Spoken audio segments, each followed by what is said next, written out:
Washington Military Transition Council, set up by Governor Inslee. We're here today to do a readout on 6 visits that we did with a different bases here in Washington State.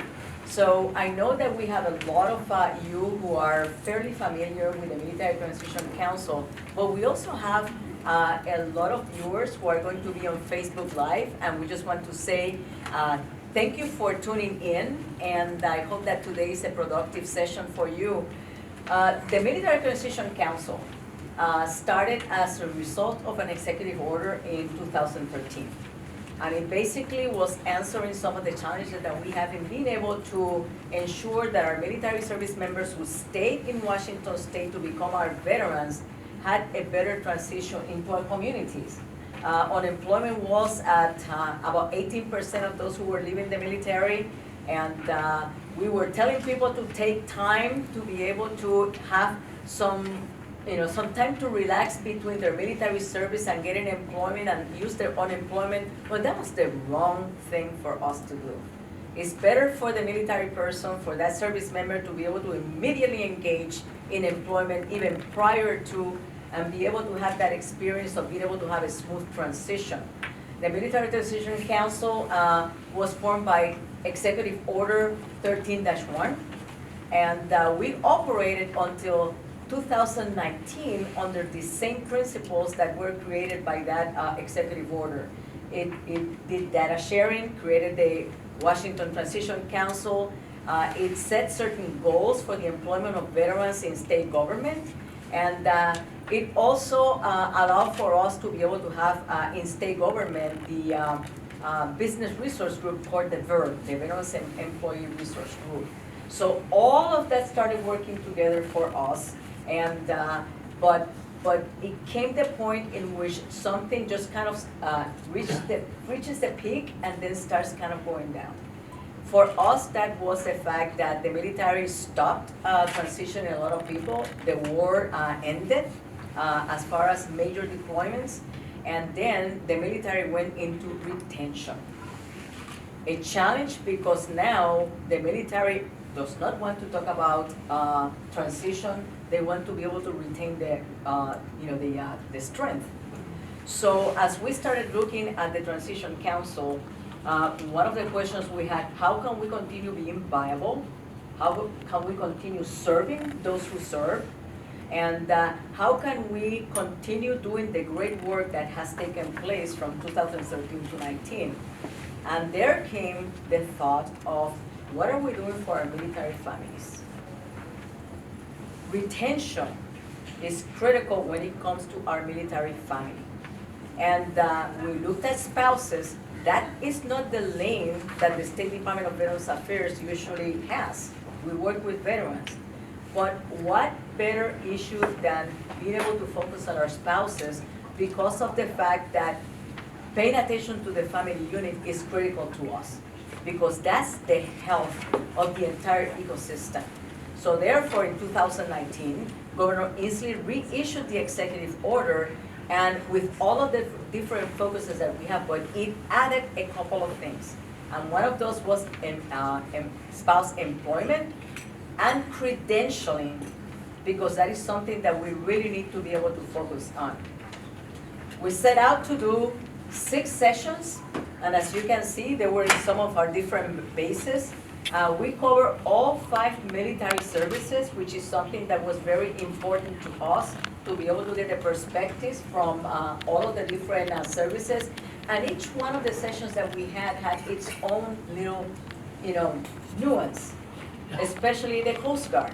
And I know we have our Coast Guard Seattle-based commander in route, and he's going to tell you a couple of things when it comes to the Coast Guard and what that means to them.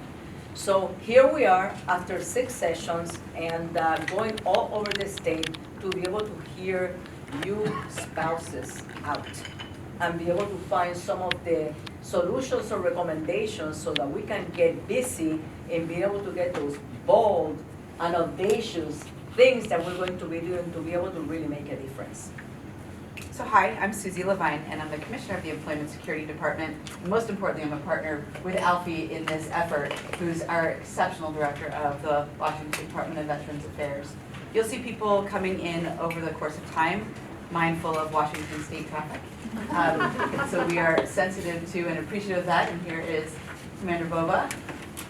Come and sit up front here, and most importantly, no offense, his wife Joey. Pleasure having you all here. So we just started. We're all good. So I want to just quickly share with you what you have in front of you. You have the agenda for this evening. You also have the readout. The full document itself is the readout from our experiences and what we heard. You have a little 2-pager that goes through some of the highlights. And then you have the PowerPoint where we're summarizing some of this. And fundamentally, what we hope you take away and recognize is the importance of this conversation and addressing the needs of military spouses. Right now, it is a national security issue, it is an economic security issue, and is an integrity issue in how we treat our spouses today. And we're not doing it well, and we need to be doing a heck of a lot better. In these listening tour sessions, we had the opportunity to hear from dozens of spouses sharing their stories, service members sharing their stories and recounting their spouses' stories, and situations from local leaders and community leaders. We were witnesses to these. Our job is not to tell you, whatever your job is, what to do with this information. It is, however, as witnesses to these stories, our obligation to amplify those stories.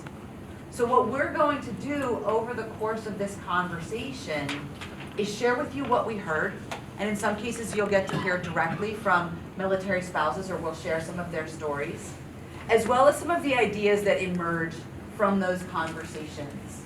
And when you leave here today, hopefully you'll be both inspired and motivated to take some form of action, depending on the role that you play with regards to military spouses.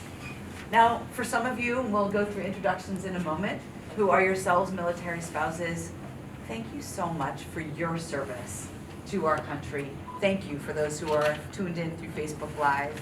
And of course, to those service members who are here, or to those who are veterans, thank you so much for your service to our country, for keeping us safe, for keeping us prosperous, and for keeping us whole.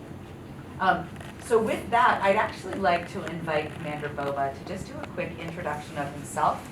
And Joe, if you want to, contribute some, we'll also have you speaking in a little bit. Please, if you wouldn't mind coming up towards where we are, or can you turn towards him, or stand up? Stay here? All right. Stand up so that Do you want to turn around? Yes, right. please. So good evening, everybody. Thanks for having me here. It's obviously an honor and privilege to be here tonight. Bring my lovely spouse here to help share and really what we're trying to get after, right? So you guys get it. You've listened to the spouses. We've had a lot of conversations. They really get it. And the team of the state and the county and the locals and all the agencies that are helping out, y'all get it. This is hard stuff. To support the active duty military is a national security issue. We have the best and brightest, we have the most advanced armed forces, we have the best fighting force in the world, in all of humankind today. And that is because we have the best people and the best soldiers, the best airmen, the best coasties out there on the front lines. If we don't continue to push to complete the entire active duty member, meaning member, spouse, family, to keep them whole, our ability to protect our national interests will degrade over time. So I just wanted to thank you for spending all your time. I know you're busy. You've been in every listening session. Lots of contribution. You guys get it. And again, on behalf of the Coast Guard and all the Armed Services, it's an honor to be here. And this is hard stuff. This is not easy. There's not one solution to anything. It's a bit of a whack-a-mole. It's all hands on deck trying to help out, row in the same direction, whether it's credentialing, whether it's getting transportal jobs, whether it's education. there's all these things that y'all are trying to do, and we in the services are trying to do to help our members and their families. And it takes a village, the old adage, it takes a village to raise a child. It kind of takes a village to keep the active duty family whole. So, again, thank you for all your support. Thank you so much. So we're not going to do full introductions in the room, but what I'd like to do is to ask those who are military spouses or military spouses of veterans to just stand for a moment and share your name as well as the branch of service. So if you could stand, please, I'd really appreciate that.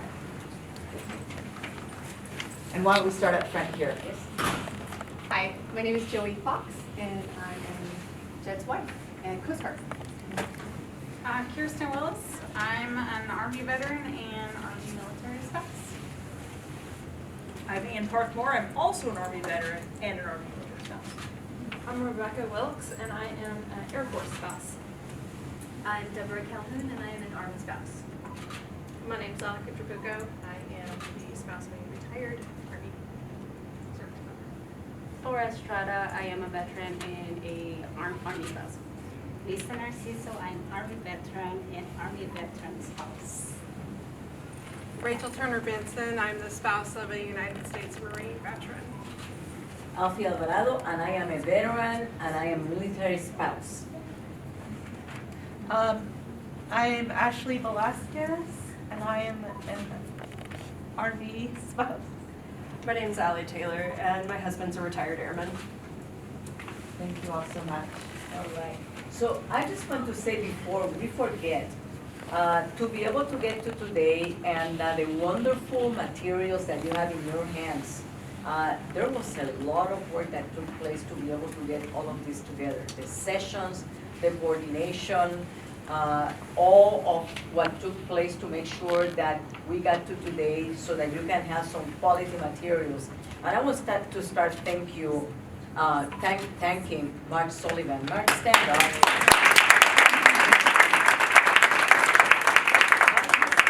The heartbeat of everything that we have done, and it takes a lot of coordination.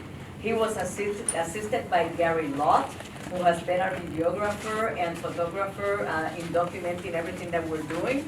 Natalie Salguero just came on board with us, and she's our internal communications person, and she's looking at some of our materials. And then Nick Demaris, where's Nick? Nick is Susie's communications person, and he's done an amazing job in being able to kind of put two different agencies working shoulder to shoulder in being able to get things done. So let's just give them all. So we're going to get right into the meat of I want to just quickly recognize we have some elected officials in the room. Yes. Senator Conway and Representative Kilduff. Yes. Thank you so much for being here. We also have staffers for a number of members of both our state legislature as well as our federal delegation. Could you please stand for a moment? The folks who are representatives, thank you. Now, before you sit down though, I want people here and through Facebook to know who you're representing. So can you share quickly your name as well as the elected official? My name is Katie Crabtree, and I work for Congressman Derek Kilmer. Hi, Nora Sealander. I'm the legislative assistant to State Representative Marty Levitt. I'm Sarah DeBell. I'm the legislative assistant for Representative Dave Hall. I'm Benjamin Studley from the office of Congresswoman Susan Del Benny, and I'm also a Navy vet, so all these very similar issues. Thank you. I'm Christine Gahn. I'm with Senator Piper's office. Hi, I'm Glenn Carpenter with Congressman Smith's office. And I'm Felicia Haggerty, and I'm with Congressman Camilla Drive. Thank you all so much.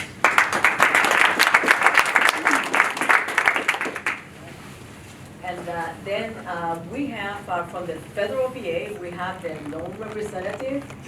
Can you introduce yourself? Hi everyone, my name is Cesar Romero. I'm with the Department of Veterans Affairs. I'm the assistant director there, representing our director, Prithnath Ratnasingam. So thank you for coming here and spending the night with us. All right. So to kick things off, I want to just read a quote, and you'll see this in your book, so you don't have to worry about writing this down, that really struck us very deeply when we were at Naval Base Whitney. And it's from Petty Officer Myers.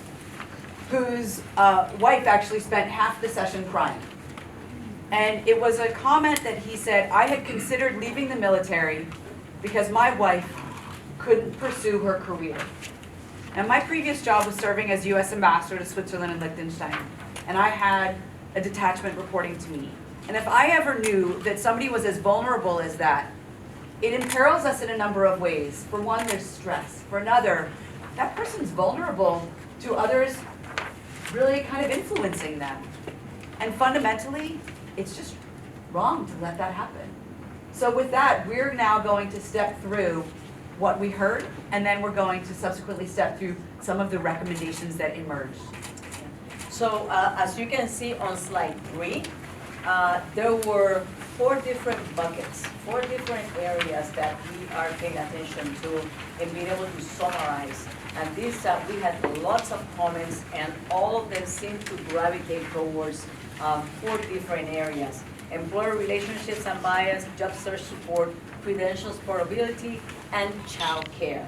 And we're going to start with the issue of the challenges that we have and employer relationships. And for that, we have Ali, who is going to be talking with us a little bit about some of her challenges, and then we'll go into some of the other areas that we discovered. Ali, please. Oh, you gotcha. Do you want me to? Sure. Okay, excellent. So, like I said before, my name is Ali Taylor. My husband is retired from the United States Air Force. He served for 14 years. And I just wanted to tell you about a time we PCS'd to Columbus Air Force Base, which is in the middle of nowhere, Mississippi. It was a particularly turbulent PCS. It was a really small town. I have a business management degree.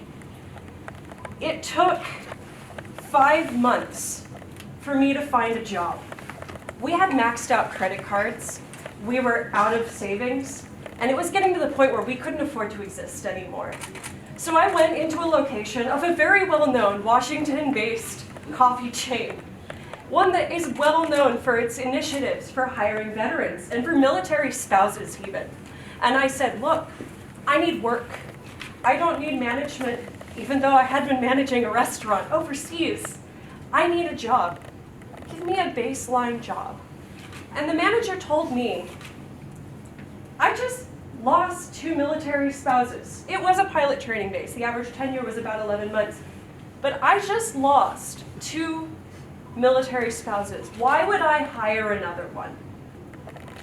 And I think that it's really nice that there is lip service saying we're going to hire our veterans, and we're going to stand up for our veterans, and we're going to stand up for our military families. But until the accountability is there, it's all empty words. Thank you.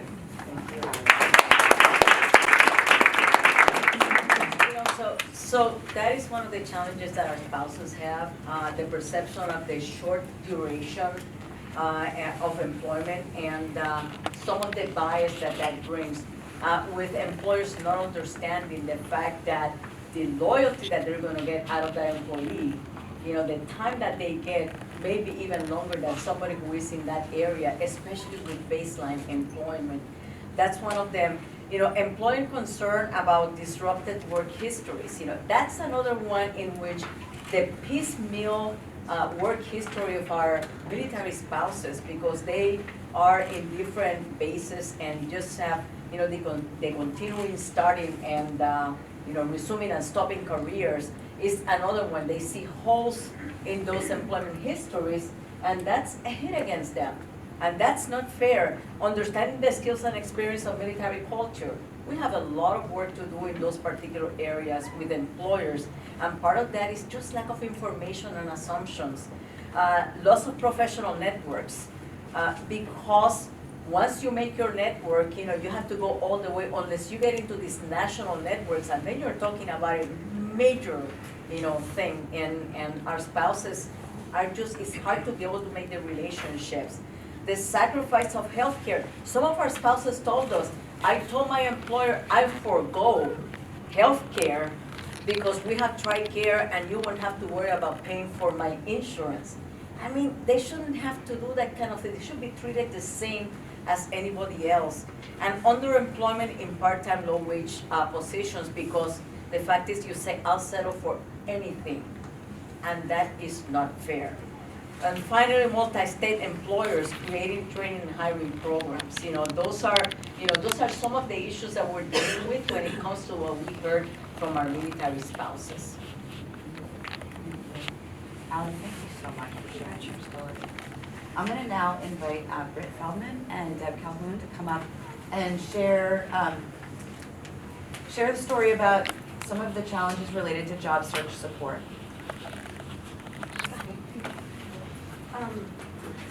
Hello, everyone. I'm Deborah Calhoun, and I'm currently an employee for the Department of Defense, working in employment in the employment transition system at the Hop Career Center.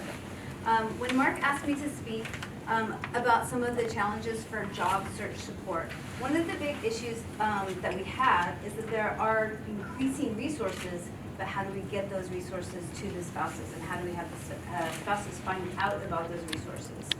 So a little bit about myself. I am the spouse of an active duty military service member, and as that spouse for the last 11 years, I have had to navigate all of those challenges that we hear about and all of the buckets that we're looking at addressing. Now, as I mentioned, I work for the Department of Defense at the Hop Career Center at JBLM, and now I'm on the other side of the equation.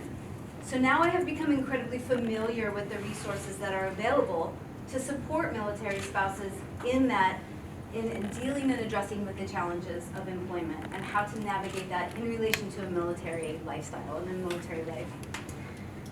So one of the things that we have found is that we hear stories about issues that have come up, and we have, I think, addressed often responding with creating programs and making services available. But we have no legal way to reach out and contact military spouses. There's no way to connect that link of resources with the spouses who need them. So one of the things is, I believe, as a spouse that has experienced this, that I now stand on the other side and I see what we have available. My call to action to spouses would be to share the information. Because currently, we don't have a way to get the information out to the spouses for which we're designing the programs. So share, knowing that on our end, we are using every resource and channel available to find you and to get this information to you. And it's as important for us because we can't continue with programs if we don't have people that are participating in them. So the other thing I would say is if there's anyone out there that's mulling over the perfect solution to bring this information together and to connect this, please let someone in this room know, because that is, in my experience currently, the missing link between what we are building to address these situations and the people who need to know that information. So that would be what I have to offer, because I have lived them all and I have been frustrated by them all. And now I see, oh wow, people really care and they're hearing. But now we have to say, how do we find you? Because we don't have any big database of military spouse contact information that we can just say, hey, here everybody, here's the information. So please share it, and please reach out if you have solutions for us, because we'd love to hear them. So thank you so much for your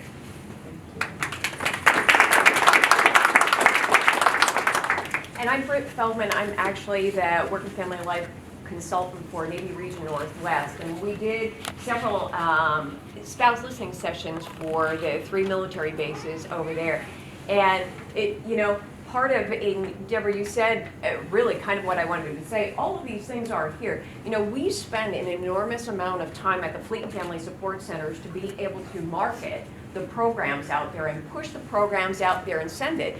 But it falls into this blank space out there. A lot of the things that we push out only go directly to the service member because that's the only contact information that we have. And the problem is we can't collect the information from the spouses unless they give that to us themselves. And so we try to find creative marketing places, but I was flabbergasted, I think, at one of the spouse listening sessions when I heard that spouses say, well, we don't even know what Fleet and Family Support Center does because we push that information constantly. And so there's a plethora of information that's out there that people aren't tapping into. And the message and the marketing and all of the information that is going into, and it stops at some point in time. And so I think that's the frustration. The other thing that we've heard quite often is the Fleet and Family Support Center. You hear the word support and all of that stuff. We have a number of different programs that are offered at the Fleet and Family Support Center. And one of or a few of our programs actually, whether it's the financial program or the domestic violence program, the problem is that's all the service member hears. So many times they block their spouse from going to the Fleet and Family Support Center. They say you can't go there because I'm going to get in trouble. They don't see it as a resource on that. And so we need to change that stigma. We've been pushing that out quite often, recognizing that that's a place for people to come for support and help, and not necessarily where people get in trouble for things. So there is a lot of information out there. I echo what you say. Please share with us the solutions on this, because I think people are out there and we are willing to help. We have a variety of different things. We have great partnerships, but we just need the spouses to come in the door, and we need to be able to share that information because we want to make a difference for folks. Thank you so much. Thank you. As you look through these other items with job search support, one of the challenges we have, there's a grant called the JVSG grant that funds our local veterans employment representatives and our disabled veterans outreach programmers. And they are not funded for supporting military spouses. And so an interesting question is, as we look at federal funding, is there an opportunity to expand the funding and to expand that authorization so that they can work with military spouses? Another is to look at the opportunities for upstream approaches to hiring spouses. I'm so glad, Rebecca, that you're here. Rebecca Wilkes, who works for ESD. She works in our Tacoma WorkSource office, and she used to work in South Carolina. I always mix up my Carolinas for that. South Carolina, where her husband previously was serving, and then he got PCS here to Joint Base Lewis McChord. And she found her job before she ever moved here. And I think that that sets a really interesting opportunity for us. We'll talk about opportunities in a little bit. The other is that with the resources that are available, we have WorkSource on JBLM, which is our American Job Center, but there's a perception that it's the unemployment office. And speaking of things that are unappealing, you also have that one of the funding streams, the federal funding streams called WIOA, the Workforce Innovation Opportunity Act, the category through which military spouses get support, you're called a dislocated worker, or even worse, a displaced homemaker. Ugh. And where's the dignity in that? And then if you happen to actually transfer PCS from a place where you're working to a place where you're not working, and then to another place where you're not working, you're not even a displaced worker because you weren't displaced from a previous job, because you're 2 steps away from it. So again, one of the indignities that we have placed there as a benefit, but an area for opportunity. We already kind of dug into the failure of a service member, and I suspect that, Joe, you'll be able to attest to how well Commander Boba here passed along the information to you throughout his service. Just kidding. And then, again, the lack of access to spouse contact information. So those are some of the job search support stories that we heard time and time again across the state.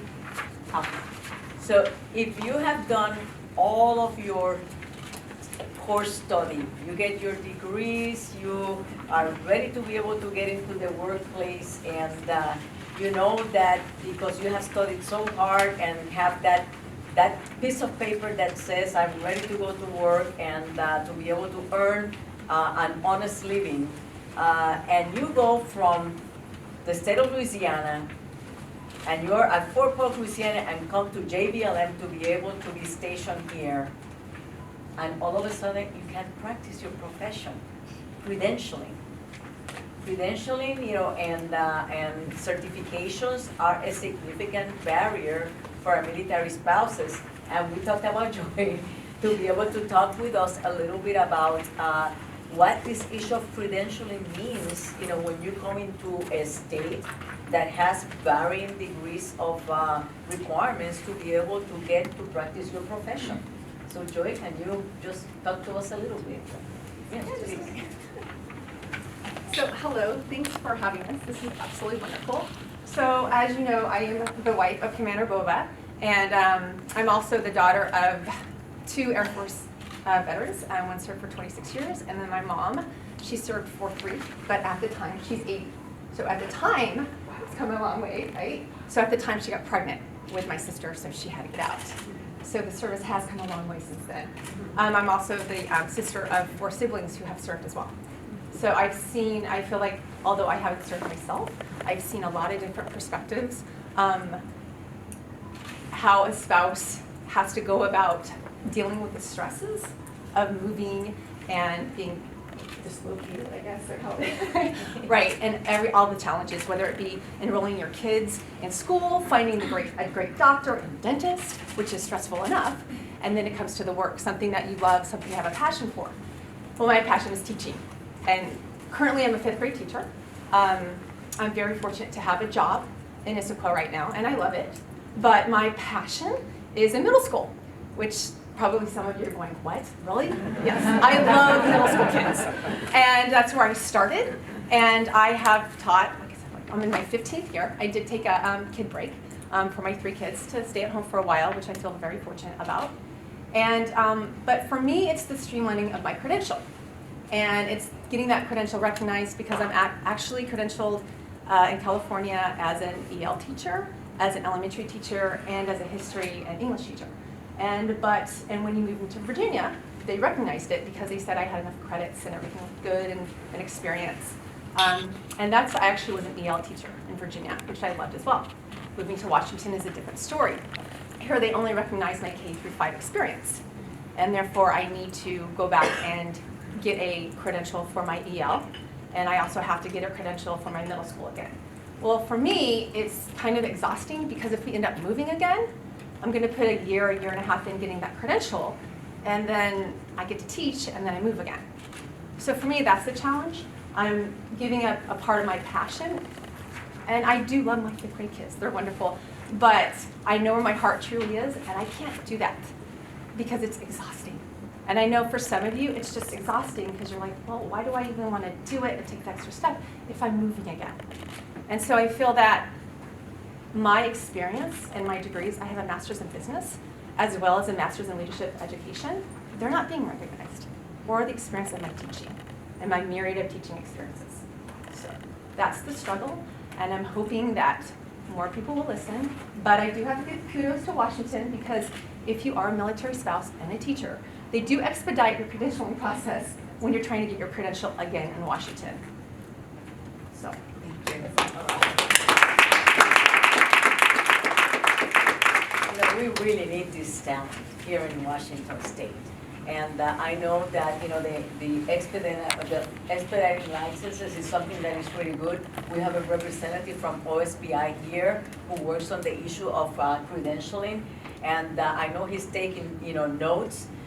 We have lost teachers though, because of especially those who have their passion. We have lost teachers. We have lost nurses.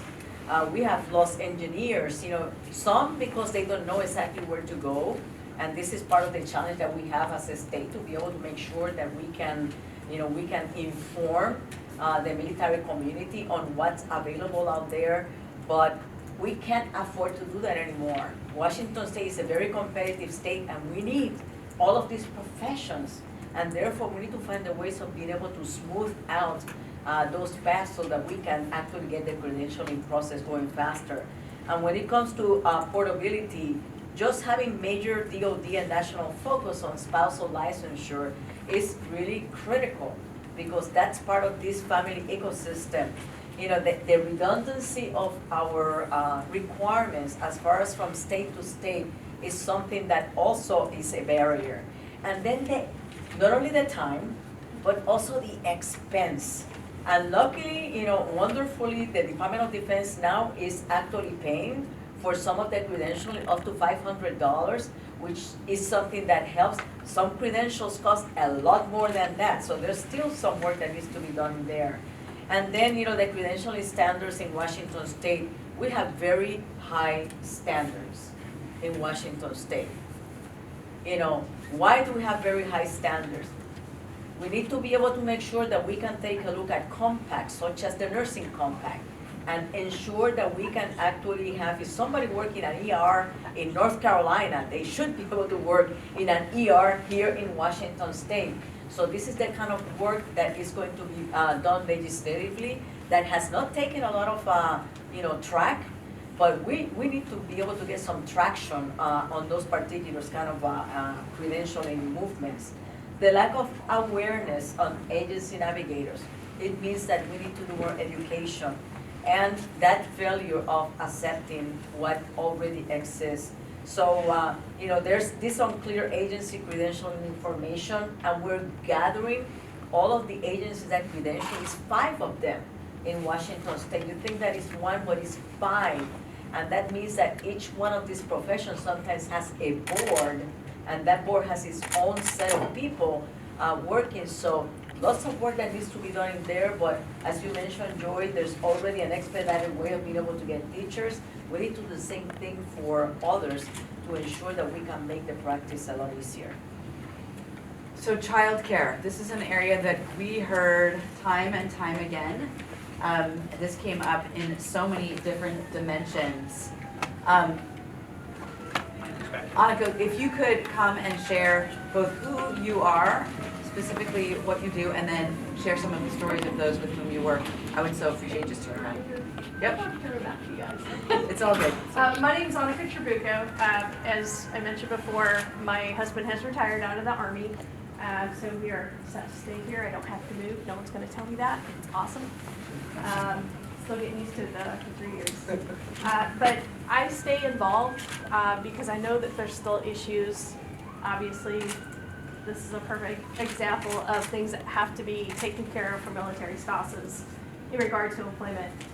So I'm the volunteer network lead for Hiring Our Heroes that's here at JBLM. I've met several of you through that capacity, and we are always looking to help support in any way that we can. Different events that are going on. We hold events ourselves. And in regards to childcare, an event that we held in October was our military career challenge. It involved 3 classes that were 3 hours long, and then a full day reverse job fair. And we had a lot of people apply for it. We actually had people back out specifically because of childcare. We were able to get the support to cover the childcare for the full day reverse job fair, but we didn't get funding for the individual class days that were 3 hours long. That in itself stopped 4 spouses from attending our event and getting connected to businesses in the area. It was a very successful event, but we know going forward, if we hold that again, that is something that we have to correct because that was a roadblock that we could not overcome for those 4 spouses. We know that childcare is a universal issue, but it's amplified for military spouses and families because we don't have that long-term support around us. Just like we're moving, all of our friends are moving. So that person that I have that's going to pick up my child at the CDC when they're sick and I can't get there in time for some reason, they're moving too. So now I have to find somebody else. It's kind of an ever-going cycle. And it's very, very frustrating to the point where it's easier for a lot of spouses to stay home instead of dealing with that frustration. And there's way too many heads nodding right now. I mean, that really is, because people know that that's a situation. That's kind of scary, actually. But the other thing that I hear from spouses as they're looking for work in regards to childcare is the lack of hourly care. We know that there's a problem with long-term care, but also short-term care, the short-term hourly care. You need to have hourly care available so that they can go to a class, they can go to their career advisor, they can go to an informal interview, informational interview, maybe, and a formal job interview. If I can't get to an interview, I can't get a job. So that's something that very much has to be fixed. But I do also have a statement from another spouse, if I can take a moment to read that. So this was sent to, and this is from Sonia Garza. I'm an Army spouse of 11 years. I'd like to share a bit about my child care challenge in regards to employment. We've been stationed at JBLM for 8 years. Back in March of this year, during my husband's 8th deployment, I started the journey to re-enter the workforce looking for full-time employment. Knowing I would be searching for full-time work, I immediately put my 4-year-old's name on the wait list for care on post through militarycare.com. The wait list was 6 to 9 months. I interviewed and landed a job with USO on JBLM, and unable to find full-time care for my daughter and full-time care for my school-age son during the summer, I unfortunately had to turn the job down. Before I made the choice to turn it down, I pursued obtaining a letter of non-availability from the Childcare Center so that I could receive subsidized care off-post. The staff at Parent Central Services stated that no statements of non-availability were being given. This would mean that I would have to pay full price for care if they had any care available during the summer at all, which unfortunately they did not. So I turned down the job. In September of this year, I landed a part-time job in Tacoma and checked on my status on the child care wait list. There were still no openings. I was told to pursue FCC Homes for Care. I called down the list of participating FCC child cares on JBLM and all were full. I called back to Parent Central to explain that both full-time is full and so is the FCC, and asked what I would need to do in order to obtain a statement of non-availability, and was told once again that they were not giving those out. About a week later, I received a call that a full-time spot had opened up on post. I went to fill out the paperwork and found that I no longer qualified for the full-time slot since my hours were part-time and fell short of the necessary hours needed to qualify. It took 6 months to receive the spot, and then I was no longer able to receive that care. It is very disconcerting to have these kinds of struggles with a desire to find meaningful employment, quality child care with a master's degree. These are many challenges that come with being a military spouse. Finding child care should not be one. I don't need to present the slide, you just did it.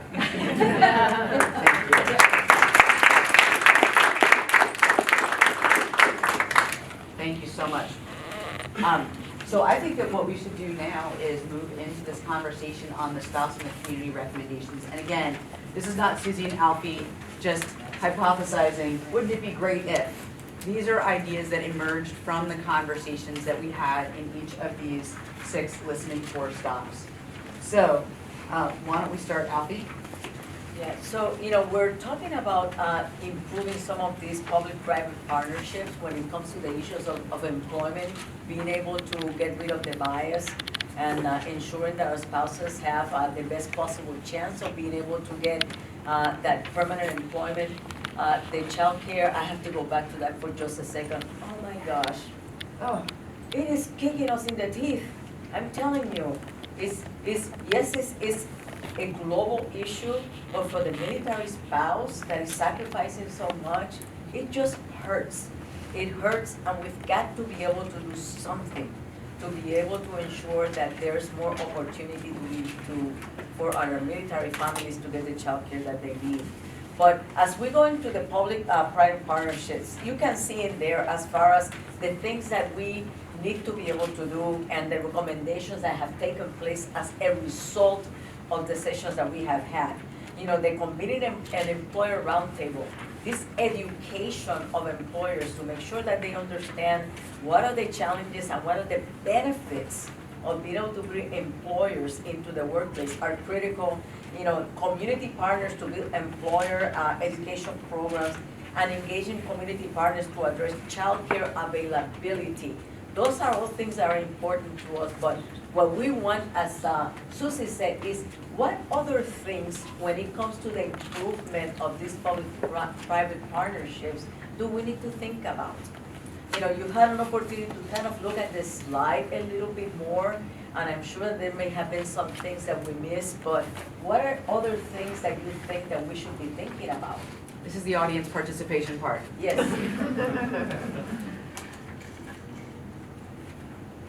Yeah, question, Alfie. Sean Dennerline, I'm with Pierce County, I'm the Veterans Program Manager.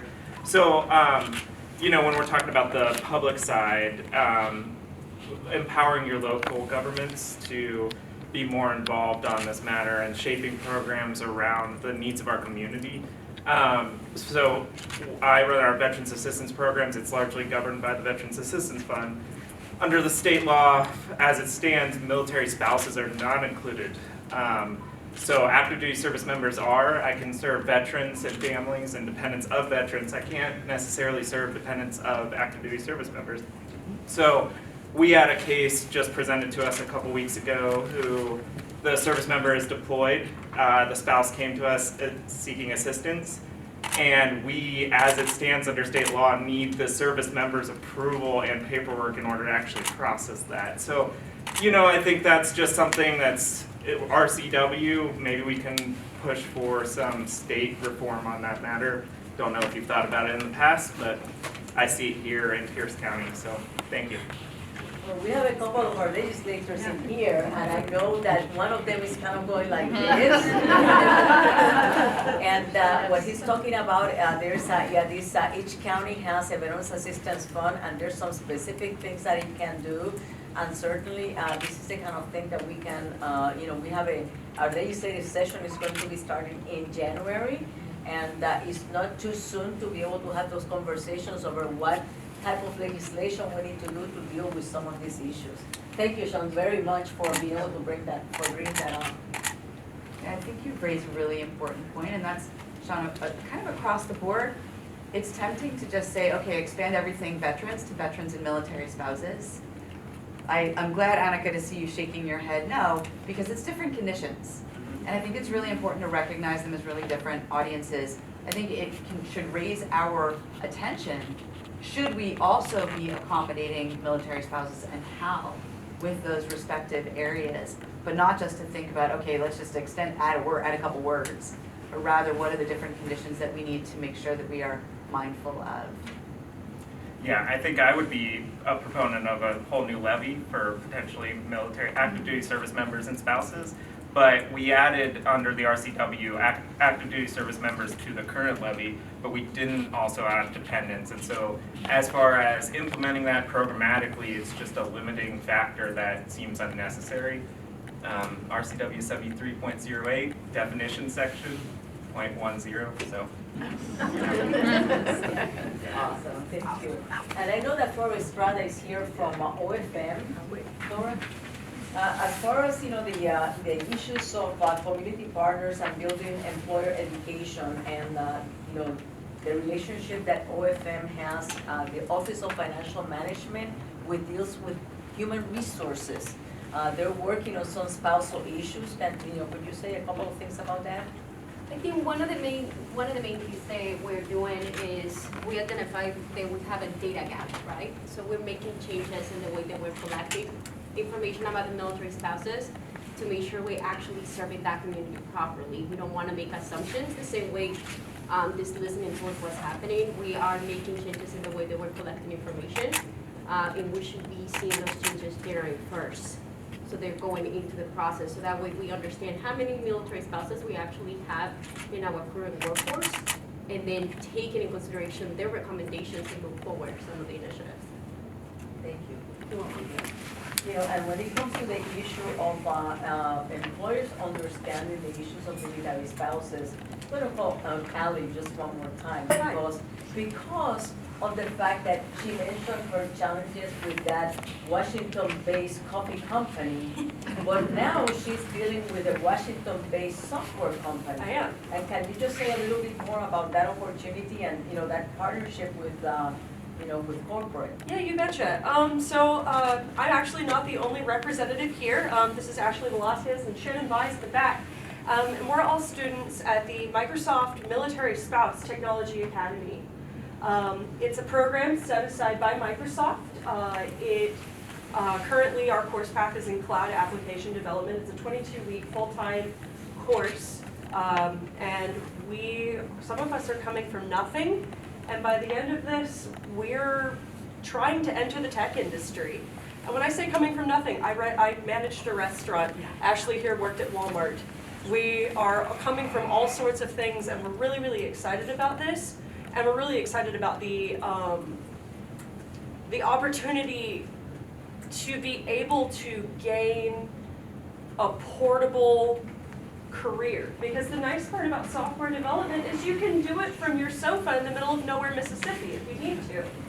And that is something that a Washington-based software company has decided is important. And also a quick shout out to Monica McNeil, who's one of the higher ups on the Military Space Technology Academy program. She did not put me up to this. We have our Walmart representative in here, you know, this issue about the partnership when it comes to public and then corporate. Yeah, so I just want to share a little bit about what we're doing as well. My name is Kirsten. I'm the Regional HR Director for the Pacific Northwest for Walmart stores, but I'm also the chair of the Walmart Associate Resource Group for all of Walmart US. And we just recently launched that on Veterans Day as an initiative to try to help not only spouses, but veterans as well. Back in 2013, we rolled out a veterans commitment around hiring veterans. Last year, November, we expanded that to include military spouses as well. Since then, we've hired just shy of 10,000 military spouses across the country. We've included them in our hiring practices, but we've also included a military family promise. So no matter what store you work in, whether it's Walmart, whether it's Sam's Club, and no matter what job you have, if you have to PCS to your spouse's transition, we guarantee that you'll have a job in whatever location you need to.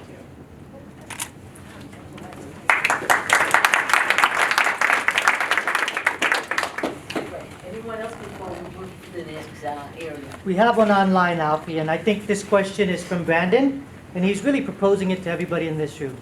His question is, I'd like to propose a question with the understanding that this is a Washington State board, but is there opportunity to bring similar assistance to military spouses overseas? They run into the same issues and more, but lack state support.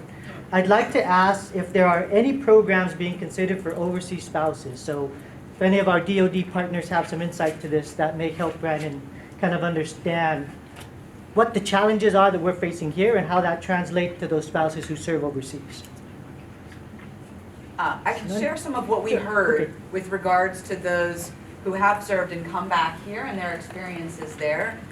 They do experience many of the same things, but of course, even fewer supports in terms of being overseas. The virtual jobs and the portable jobs seem to be much more appealing in that respect, and something that we should be in Washington State and elsewhere looking at how do we handle. And earlier today, Alfie and I had the opportunity to preview this with the executive cabinet. And in fact, one of our fellow cabinet members has an employee that has now is in Landstuhl, Germany, working from abroad. And one of the questions that we are posing as employers is, how do we do this? We desperately need talent. I'm ready to hire all three of you guys. We need cloud architects. I'd love to. So we'll have a conversation later. I'll give you my card. We'll talk.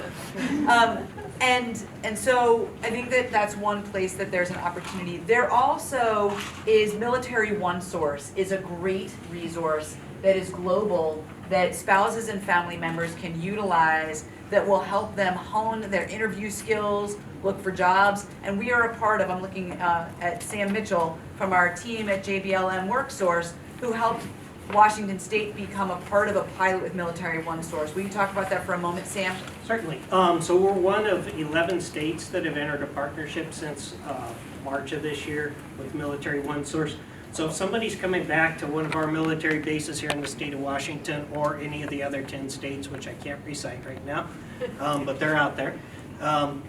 So if somebody's coming back here from anywhere in the world, they're going to make that connection. If you reach out to Military OneSource, you hit one of their call center career coaches, they're going to make that direct connection to one of our folks that's on the ground, either on that base that you're coming to or just outside that base. And we'll start those conversations to talk to you about what you need to do for credentialing. We'll start those conversations on what the local job market looks like and what it looks like for the career that you're hoping to pursue when you land in the great state of Washington. Thank you so much, Paul, for calling that in. So we're going to keep going now in terms of this. And again, I highly encourage, I don't know about you guys, but I've received a million reports at different conferences and different events, and sometimes I read them. We tried to make this extremely readable. There's a lot of stories in it, and it's not that long. And so you'll see a lot more details about some of the different elements within this. And I also want to take a moment to recognize Representative Levitt, who just showed up. Great having you here. And she also came to our JBLM listening tour stop, and so it's wonderful having you here to hear the readout. So thank you so much. So next up is removing employment barriers, and it was a perfect segue from the question, Paul, that was asked in terms of promoting flexible work and portable jobs was a big aspect. And the National Association of State Workforce Agencies just actually released the virtual jobs labor exchange this past summer. So there's a lot more work to be done to get the word out on that and get the links out to that.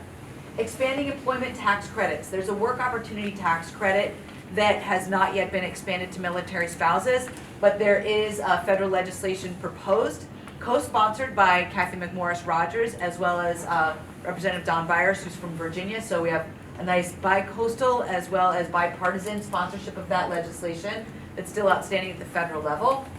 You also have releasing them from employment contracts for PCSing. So this was one of the stories we heard from an individual who shared that they wanted to work as a nurse, where we desperately need healthcare support up in Whidbey. It was at $2,000 that if she were to sign on and then get PCSed in the middle of the contract, she would have had to have paid to get out of the contract. So what can we do? Because that's not right. So one of the ideas would be figuring out how we eliminate employment contracts and or penalties in employment contracts when an individual PCSs. And another idea is fundamentally to add military spouses as a protected class so that discrimination against military spouses would be illegal. Whether that's state or whether that's federal, it was both that was recommended. Any other thoughts or ideas with regards to removing employment barriers for military spouses?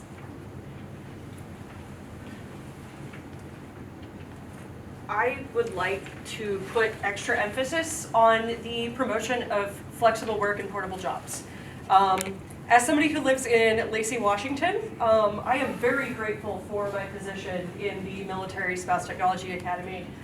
But let's be real here, commuting to Redmond is a terrible idea from there, because I-5 is awful. I know a lot of military spouses who end up living on base because I-5 is awful. And I think that the flexible work as a promotion is not only good for the military family, I think it's good for the greater Seattle area in general, because I-5 is awful.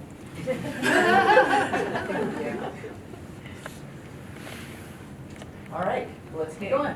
All right, so, one of the things that when we were at the Coast Guard session, and we were talking about the issue of spouses participating and getting information and all that, Captain Boba was the first to admit that he was one of those that sometimes didn't pass information out to his spouse. And we have some challenges in being able to get the information out and, to be able to go through that. But part of the issue is just improving the awareness of employment services post and pre-PCS. And it's that being proactive about knowing the fact that you're going to be going to another base and you have the time to be able to start looking at what are the what are the mechanisms to be able to get to that other base. And we've talked about the fact that we have an American Job Center at JBLM, the first in the country that is a full service type employment opportunities site on base, and the fact that we need to be able to do more of those in all the different military bases so that you can transport your career and get that employment assistance as we go along. But when it comes to Improving the credential services, navigator marketing and outreach, that's another one of the suggestions that we had. Enhancing and increasing military spouse career events. Now, I know that there are all kinds of career events out there because I attend a lot of them. And sometimes I'm frankly surprised that we don't have the participation. And I ask why? I mean, why? The word came out, childcare. You know, childcare is one of them. And what I'm saying is we need to be more flexible. Bring the kids in. Just bring them in. You know, put them in that stroller and just, you know, we need to be able to make those career fairs more family friendly, because if the childcare is not there, then we need to be able to do that. Ensure spouse participation in orientations. And like we heard before, you can't make mandatory some of these things for spouses. But in a way, why not? Why not? So we have work to do in these particular areas to be able to make sure that we can start doing that. The transition was not mandatory. You know, the transition services and all of that back in 2008. Through a lot of the work that Mary Forbes, who is our Assistant Director of Veteran Services, along with other people, Washington State is the one that calls for the transition process to be mandatory worldwide. Why can't we make some initiatives that will allow for us to be able to bring the spouses in, whether you like it or not, you still have to be exposed, you can just kind of go like this, you know, and not hear what's being said, but at least have the exposure of what's available out there. Senator Conway? I'm wondering why we don't have an app on our phones for spouses coming on these cases, so that they can get into an app of some sort that what they're looking for. I mean, someone was asking here what we can do for making people aware of service. But I think an app can be used in a very creative way here to, you know, if we have an app on our phone, you know, that's what we're used to doing anymore, living on these apps, and I can't believe that we should not have a spousal employment app on our phones. And then these resources that we have, and we link to them directly in their homes. They don't need to bring their kids to a job fair. They can actually start making those connections to an app. It's a modern world, and I'm not especially skilled in it, but I would think there's some real app writers around here who figure this out. So, just an idea. Okay, thank you. I just want to make a comment. The Navy actually has My Navy Family app out there, which is an actual, they launched it not too long ago, and it's an excellent resource. And I'm hoping that they're just going to build on that one, but it does address some of the specific resources for people finding jobs and things like that on there. It's not specific to the military base, but it can get you there. But it brings a whole bunch of information in, and they've really done a nice job, and they had actually spouses vet that before they actually launched it. So we're going in the right direction. One story that we heard, or that I spoke to a woman who had been involved in a number of things nationally. She shared that one military base in particular, the base commander offers service members an extra day off if they get a signed certificate from the spouse after they've attended the orientation session. And so, and was able to drive up attendance among spouses by offering that extra day off. Base commander include himself in it? I don't know, it's a good question. Well, you know, yes. I just have a question, maybe somebody can ask this. As somebody who grew up on bases, I felt like my family had a lot of resources because we were on the base.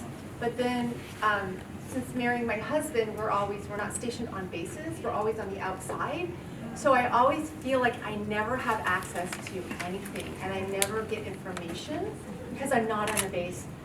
Because the community, especially when it's dispersed, that support isn't there.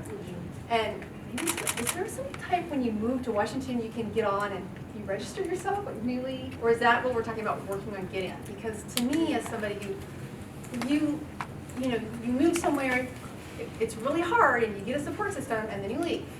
And it would be nice to come in to a place where you have that already established. So am I missing something? Am I missing something? Is there, I mean, just as somebody who just like said, I don't live in bases, and I always felt like I'm always on the outside, although I am a military spouse, but it's just different. You're kind of talking about like a meetup group type of thing, or? Kind of, but just, I think that it's kind of a resource, kind of what, you know, where there's an app where you're new to the area, registry, you know, and maybe find a commonality, but it's more than a meetup group. I mean, it's more like just access, so, yeah. So, I mean, I think one of the things is that you have just hit the nail on the head. It's the oldest story so far that we have in the book, which is there are resources and there are groups and there is support if you're on or off base. It's there. It's just how do we get the people that need to know about it to know about it? And it's increasing. It may have not always been there, but it's increasing. So this is, sorry, so I own all those resources, right? So I'm the mini Navy Region Northwest for the Coast Guard. And so you're hearing this, right? And in our listening session, no, I'm going to get earful on the way home. But so during our listening session, what I talked about was the last 50 feet, right? We have, and you talked about it when you got, how do we do that? So you know what we're trying? We got 3,700 addresses for Oregon and Washington. We're going to mail everything out. And because we can't, you know, we have issues with creating a Facebook page, or well, we can't even access Facebook from our computers. We don't have the support network. There are PII issues. I mean, you name all the barriers to create an app for it. And so we're just, you know, we're going to try, we'll get the feedback and see what happens. Maybe it'll all go in the garbage. If we can reach 5 people, 10 people, then we'll keep doing it. I just reviewed the package today. I think that's an excellent idea, but Thank you for We'll try it.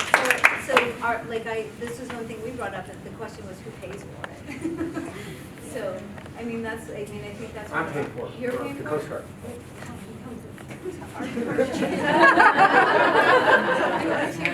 But what Susie said, several of our units and commands around JBLM do employ that, but it's not consistent. They employ the method where if you bring your spouse to the newcomers orientation, that you get an extra half day or a day off, or you get some benefit, but it's not consistently applied through it, because it's very much at the discretion of each of them. So that's, I think, if we could get everyone to do that, I would think we would see attendance go through the roof. And we have one more comment over here before we move. Yes, please. Sorry, hi, I'm Rebecca.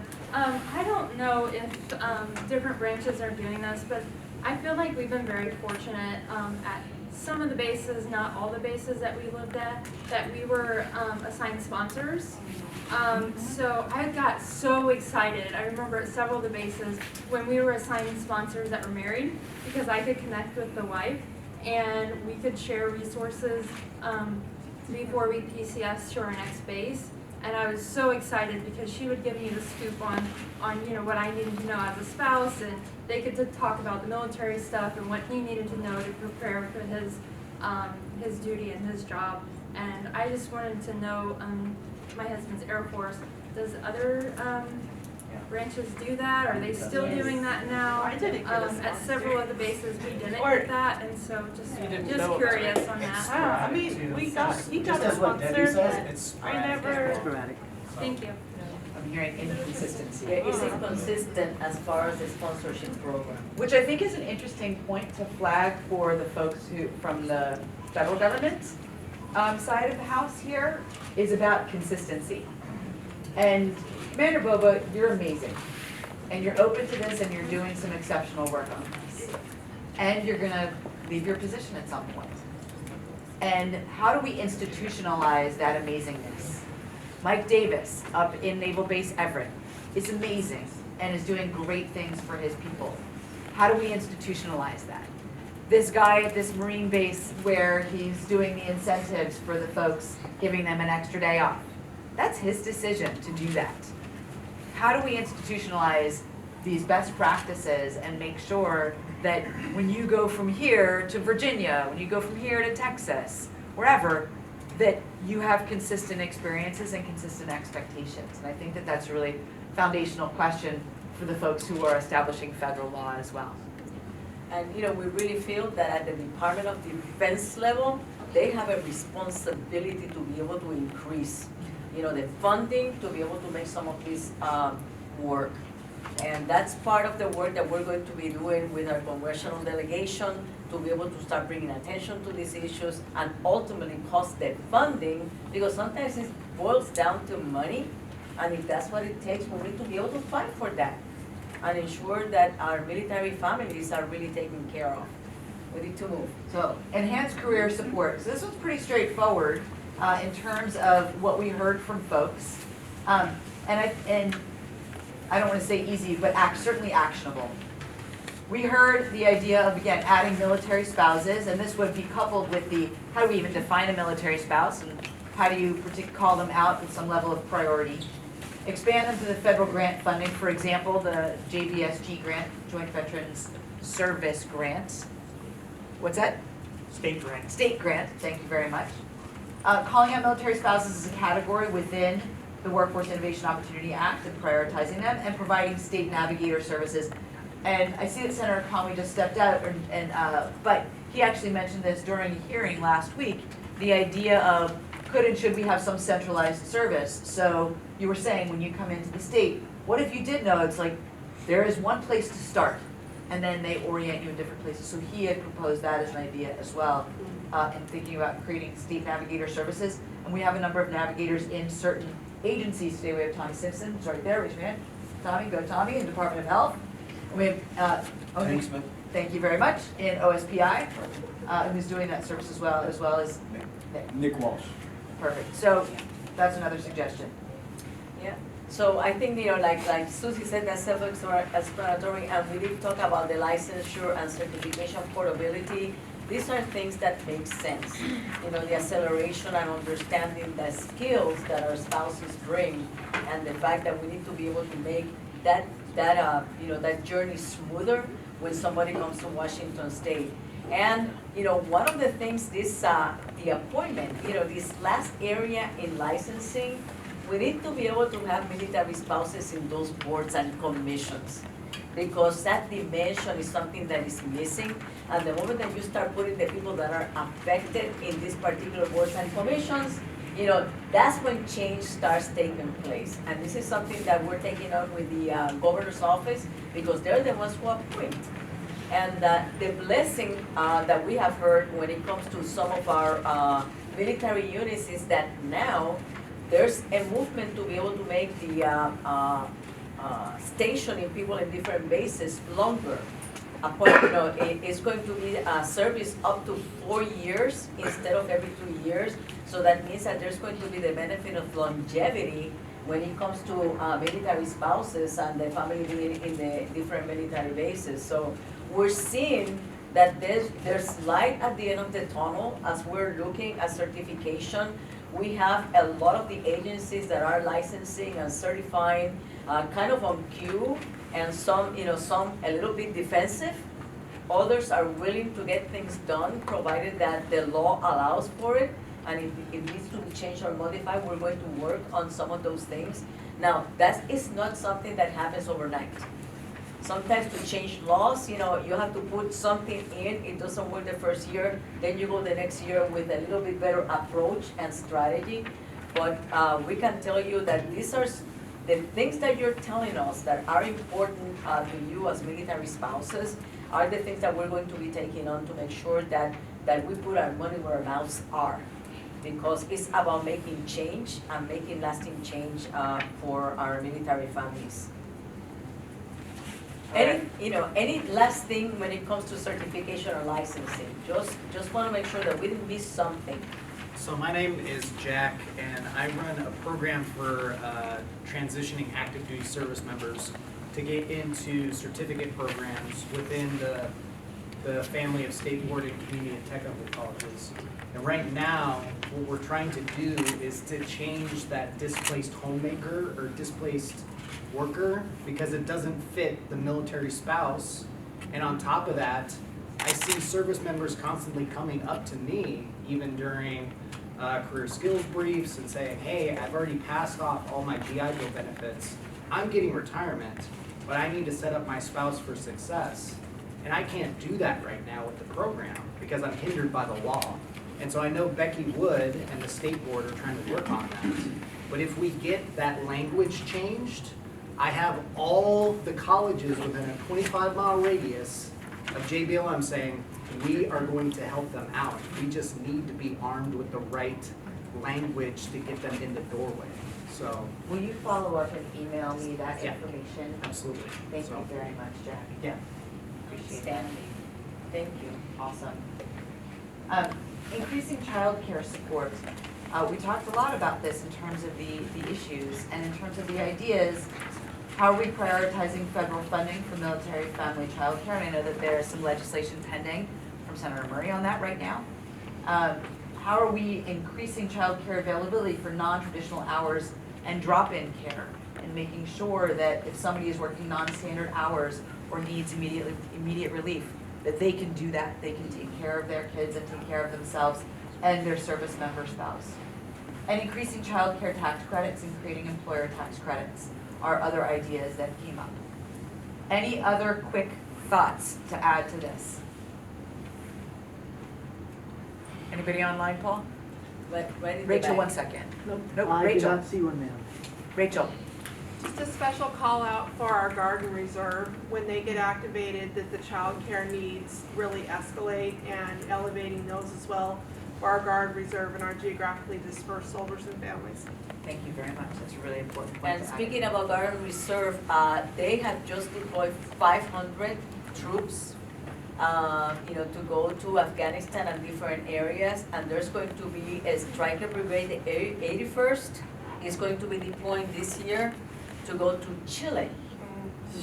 So that means that we're going to have this rotation again of spouses that are going to be home who are not prepared for deployment, because we deployed almost 18 years ago, the 81st Brigade. So now we're back on this cycle where the shock of a loved one living for upwards of a year is going to be taking place all over again. So thank you for bringing that up, because sometimes we don't pay enough attention to Reserve and National Guard, and those are soldier citizens who stay in Washington State but still suffer some of the impact of some of the things we're talking about today. Yes. Can I just add one point of emphasis for childcare? Of course. And specifically why it's so important to military families is because 90+% of the military, active duty military, is in the childbearing or rearing years, right? So if we're not dealing with the population from 20 to 65, we're dealing with that population between 18 and 35. That's like 90% of it. So that's just kind of a point of emphasis. I think that's really important to emphasize. Thank you very much for sharing that. Any other thoughts on this? Ashley, you're busting at the seams. Go for it. Well, because even though people see it as a benefit, I don't have kids yet, they see it as a point, you can start your career, but after I start my career, I'm worried I'm gonna have to end it when I want to have kids. It's I'm afraid if I keep delaying having kids, because I know childcare is gonna be a hardship, there's gonna be a point where it's gonna be an increased risk at having kids. So if I know the child care support is available to me, it adds relief, it relieves my stress. It makes me think, hey, I can follow my career.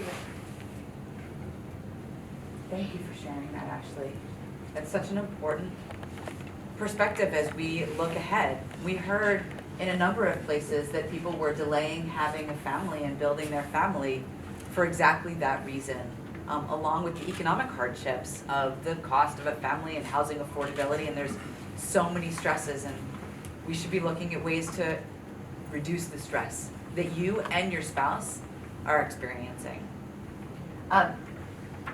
We're gonna close. Alfie and I will still stick around for folks who want to have the conversation. So we're gonna do some concluding remarks, and also, if we have time, invite others to share some final remarks. But fundamentally, according to various statistics, we have about 43,000 military spouses here in Washington State out of the 900,000 across the United States. So it's a relatively small number of people out of our total population of about 7.5 million people. Small but mighty. And as I mentioned at the beginning, it has a profound effect on our national security, on our economic security, and on our integrity as a state and who we are. Washington State's been an incredible leader in many dimensions with regards to our active duty service members, our veterans, and our spouses, but we can do better.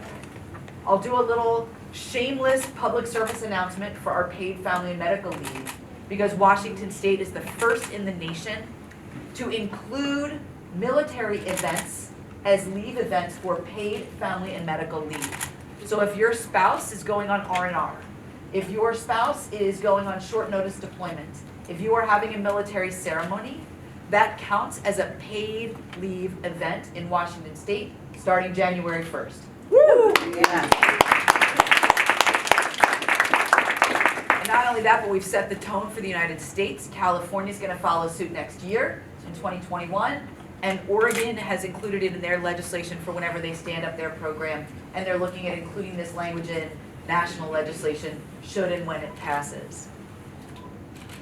We have about 1.4 million jobs in the next few years here in Washington State that are going to be open. We desperately need talent. Military spouses, and I've got a couple of them on my staff, are amazing. And we need to hire more of them. And like I said, let's talk about the cloud architects. We need them. We're going to be moving to the cloud, as are all of our state agencies. So don't just think about companies called tech companies. Every organization in Washington State and across the United States is a tech company. Even that coffee company. Even that coffee. They use technology. But what we've done is we've stunted the earning potential for our military spouses. A member of our service, when they transition from place to place, their career progresses. So at the end of a 20-year career, they're plus 20 in their earning potential. But the military spouse is plus maybe 18 to 36 months, and it resets all the time. And we have an obligation to hear and witness what these spouses are sharing and to do something about it. Fundamentally, we have an obligation to take action. And like I said before, this needs to be institutional and not situational. This needs to be something that we inculcate in our laws and in our communities. I so deeply appreciate everybody being here today. All of you, you're here because you care about this area.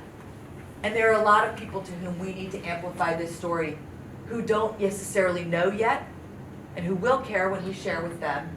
We don't understand it. And so, again, thank you for being here and for continuing to amplify this. I'm going to hand things off, and Alfie will close things up. So I want to thank Susie, who we call our partner in excitement, because you can see the passion that she brings. I will tell you that we wouldn't be here if it wasn't because of her. You know, she's done a lot of work, made veterans, active duty and military spouses a priority. Well, I know that she has a full agenda. One of the first things that she did when she came into her position was be with us in Eastern Washington to do a veterans event. So we know that the commitment is there, that Employment Security Department is going to be supporting our military spouses. The State Department of Veterans Affairs is going to be working in coordination with ESD to be able to look at our national organizations to make sure that what we're doing is something that we promote across her directors or her commissioners association, mine through the directors association, and continue taking the word out on the great work that is taking place. Because while we're pretty proud of the work that is taking place in Washington State, it's not just Washington. We need to be able to just export this, much like we did with transitioning service members and making transition mandatory, as I mentioned before. We also are looking, yes, coders are critical and all that, but Washington State is looking for carpenters, plumbers, welders. Military spouses are perfect for that kind of work. But, they don't see themselves in that kind of job because, traditional, they have been male jobs and all. there's incredible opportunity for incredibly great paying work that is transferable. And those things that I just said are transferable. You can, build a house in Germany as you can in Washington State. And therefore, we need to start promoting also our partnerships to be able to give even more opportunity to our spouses to be able to exercise the incredible talent that they bring to our military families and to our states. So just want to say thank you on behalf of your Washington Department of Veterans Affairs, of Employment Security Department for being here today. Those of you who are online, who are viewing this particular session, we want your ideas, and you can give us your ideas by just making comments as you go along. And the same thing, we encourage you as you're driving home or you get home and you just kind of are thinking about what we talked about today, just fire us your comments to make sure that we can continue the evolution, because now listening is listening. Action. And we're is going to be putting what these makes a materials, difference. look on the WDVA Facebook page, we'll be putting links to these materials up on that page. And we're gonna take some of these ideas and perhaps even do just one more edit to this little document, because in the back are all the ideas that came up through our listening tour. And so, so please make sure that you both yourself check that out, but also share that out with your networks. Thank you. Thank you.